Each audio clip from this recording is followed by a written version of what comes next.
नमस्कार।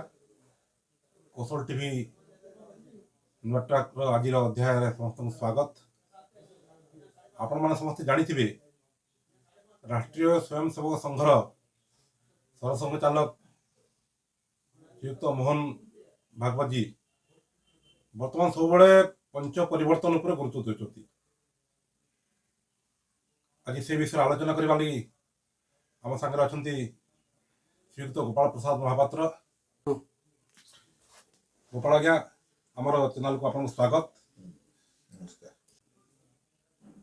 गोपाल आज्ञा राष्ट्रीय स्वयंसेवक संघर अखिल भारतीय सद्भावना प्रमुख दायित्व अच्छा। बर्तमान सहित आम ए विषय आलोचना करवा।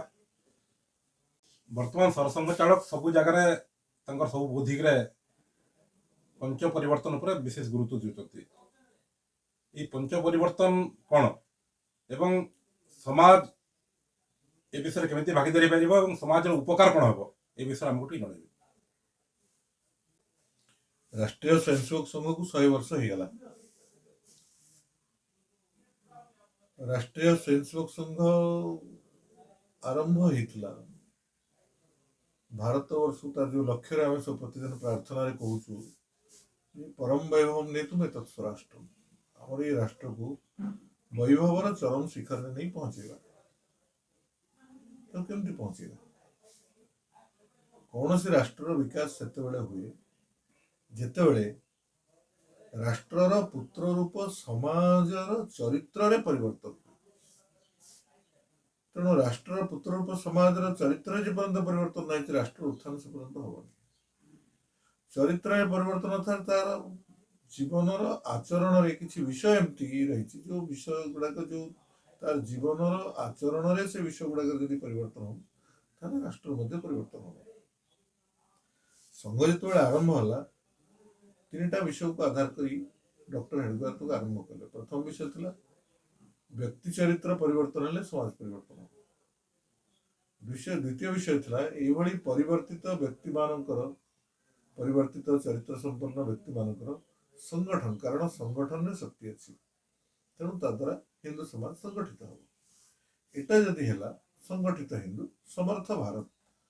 तो भारत हूँ हिंदू राष्ट्र, हिंदू मान हूँ यार पुत्र रूप समाज। तेणु भारत वर्षर विकास पुत्र रूप हिंदू समाज को संगठित कर ये हिंदू समाज संगठित हो समाज भितर परिवर्तन कर। यदि समाज व्यक्ति चरित्र परिवर्तन है समाज में विराट परिवर्तन हो। या नहीं संघ आरंभ होता संघ आज पर्यटन से कम ही कर चलती। तेणु आज जो 100 वर्ष आम पहुंचले समाज परिवर्तन आड़क आम जाऊे समाज परिवर्तन केमती हम।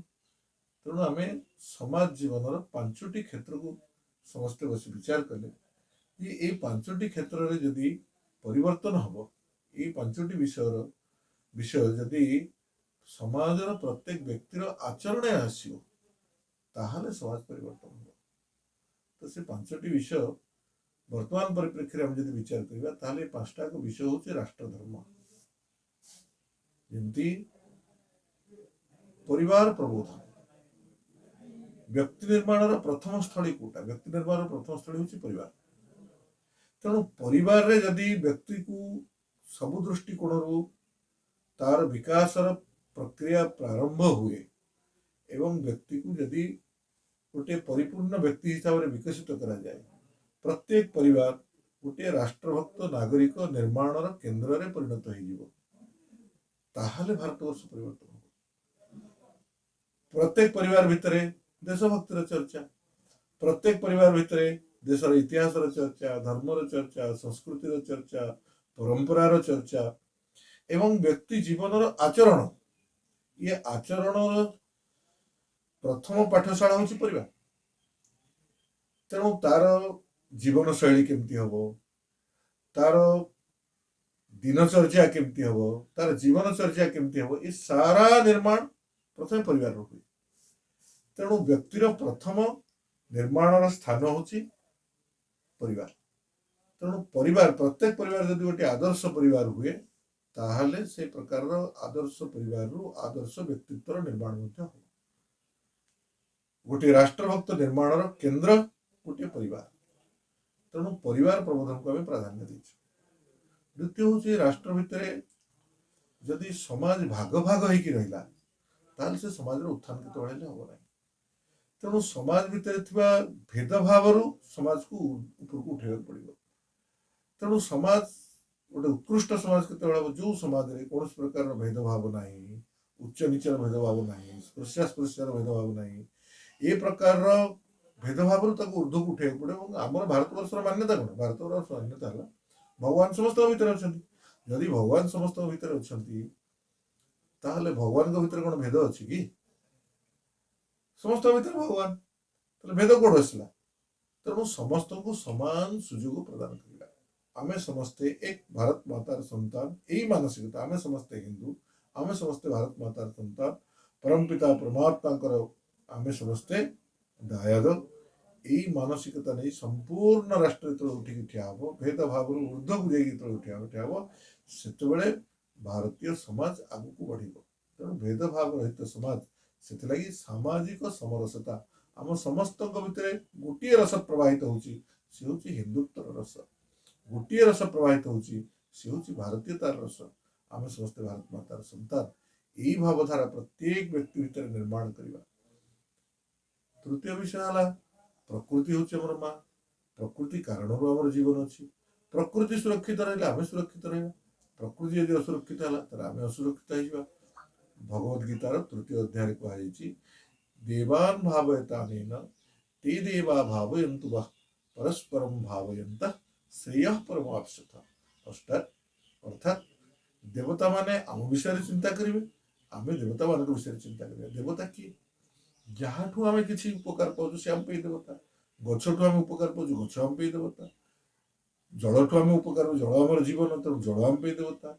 वायु कारण आम जीवन धारण कर वायु आम देवता। तो जहाँठू आम जीवन धारण स्रोत जहाँ पाखु आसी सी आम देवता। तेणु से विषय आम चिंता करवा, आम विषय से चिंता करेंगे। तेणु प्रकृति को सुरक्षित रखा से तीनोटी काम प्रत्येक व्यक्ति करेंगे। पॉलिथिन वर्जन, पॉलिथिन कारण जल प्रदूषित हो, पॉलिथिन कारण वायु प्रदूषित हो। ये प्रदूषण मुक्त समाज निर्माण करने आमको पॉलिथिन वर्जन करा पड़ो, प्लास्टिक वर्जन करा पड़ो। बैग नहीं थली नहीं आम बजार को जीवा, सब आम गाड़ी भितर थलीटे पड़ी जहाँ जिनस पत्र आने कथा पॉलिथिन आने। प्रथम कथा पॉलिथिन वर्जन। द्वितीय है जल संरक्षण। जी जल आम आवश्यक से जल व्यवहार करवा, अधिका जल व्यवहार करवा ना। कारण अधिका जल मुझे व्यवहार कर अजथार जल अपचय हो। तेणु जलर संरक्षण जी जल आवश्यक से पीवाई अध ग्लास पानी दरकार, अध ग्लास पानी पीबी। गोटे ग्लास पानी कहीं नेबी, अधा पानी कहीं फोपाड़ी। तेणु जल संरक्षण। और तृतीय विषय है वृक्षरोपण। बर्तमान जो विश्व तापायन हो, जलवायु जो परिवर्तन हो, यार सब मूल कारण होमर जलवायु असंतुलित अवस्था। वायुमंडल असंतुलन देखा कारण सब प्रकार अव्यवस्था देखा से संतुलित करने अधिक रु अधिक मात्रा वृक्षरोपण।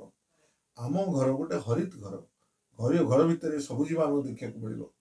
आम घरे किचन गार्डन आम कर आजकल किचन गार्डन शब्दर प्रयोग हो। किचन गार्डन करवा, तुलसी गछ अधिक अधिक लगे, फूल गछ अधिक अधिक लगे, आते वृक्षरोपण आम करवा। आम घर पिला जन्मदिन हो, आम मान जन्मदिन हो, परिवार प्रत्येक सदस्य जन्मदिन में गोटे गछ लगे प्रति वर्ष गोटे घर जब 5टी गछ लगे 10 वर्ष 50 गछ से 50 गछ से घर भर लगिपर। तेणु अधिकाधिक वृक्षरोपण करवा, से गछ को निजर पुओ भाया पालिक बढ़ेवा, फलंती गछ लगेगा, ताहले कौन हम प्रकृति सुरक्षित हो। तेणु पर्यावरण संरक्षण ये गोटे आम बहुत बड़ काम। चतुर्थ विषय हूँ स्व आधारित जीवन शैली। आमर स्व कौन?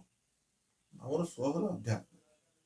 अर्थात आमे हूँ परमात्मा अंशविशेष, सी हेले परमात्मा, आमे हेले आत्मा। तेणु चराचर सृष्टि जहाँ देखुचे हूँ परमात्मा अंश।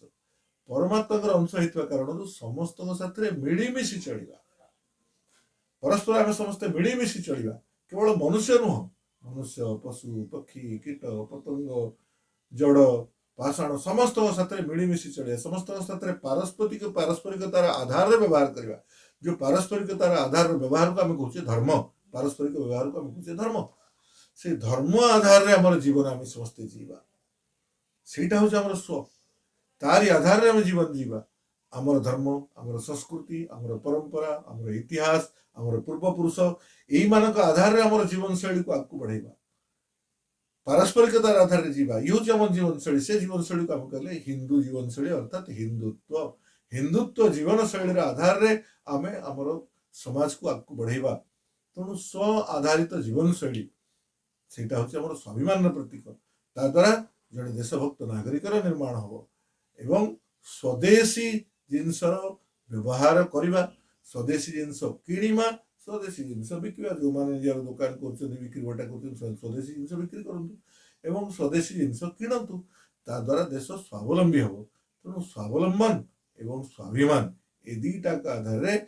गोटे देश उठिक ठिया हुए तेणु ये प्रत्येक व्यक्तिर जीवन आचरण में जो सब विषय आसो देश उठिक ठिया हो और सर्वोपरि आम समस्ते भारतवर्षर नागरिक नागरिक हिसाब से आमर कर्तव्य कौन जड़े नागरिक मु जड़े नागरिक तो नागरिक हिसाब से मोर जहाँ जहाँ कर्तव्य अंततः पक्षे आम संविधान आम से संविधान रे जहाँ जहाँ उल्लेख अच्छी सेतिकी जदि आम समस्ते मानिक चलवा ए देश सुनार देश परिणत हो पुलिस थिले आम बाँ पटे जा पुलिस नथिले बाँ पटे जा डाण पटे जा हेलमेट पिंधा कहुए जब पुलिस थी हेलमेट पिंधा गाड़ी रे बसी आम बेल्ट लगे कथा सीट बेल्ट लगे कथा कहूँ पुलिस आमको जगह सीट बेल्ट लगे ना जो नियम आम पालन कर टैक्स दवा कथा रोजगार कर टैक्स दवा तेणु जो जो नियम गोटे नागरिक करने कथा भारत एकता अखंडता को बजाय रखा जातीय संगीत को सम्मान दवा जातीय पताका को सम्मान दवा समस्त को सामाजिक न्याय प्रदान करवा भ्रातृत्व बोधर आधार में जीवन जीवा तो ये जो आम संविधान में नागरिकर 11टी मौलिक कर्तव्य कथा चतुर्थ अध्याय चतुर्थ ए 51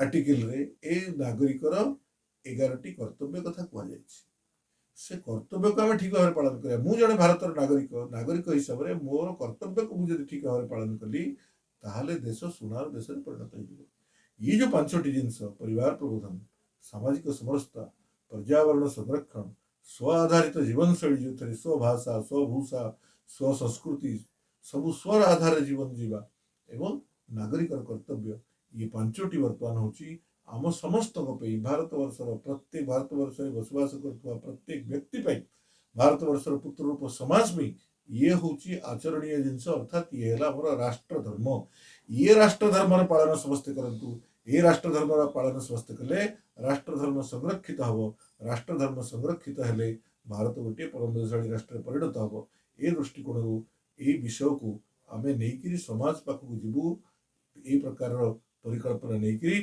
आ सब प्रकार कार्य आम चलुची शताब्दी वर्ष यहाँ ही आम लक्ष्य।